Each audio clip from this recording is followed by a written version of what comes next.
At the College of Central Florida, our students excel in academics and athletics. Since the Lady Patriots Cross Country team began in 2022, they have achieved remarkable success. This past season, the team placed fourth of 9 Division II teams in the 2024 NJCAA Half Marathon.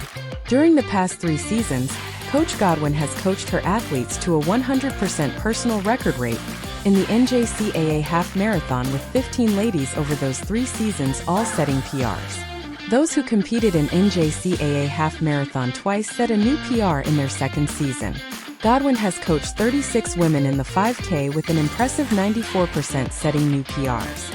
Isabella Mesa earned both NJCAA Division II Runner of the Week and FCSAA Runner of the Week honors during the 2024 season.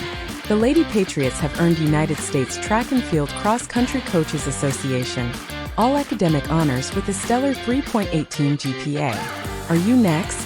Fill out a prospect questionnaire today to come run with the Lady Patriots.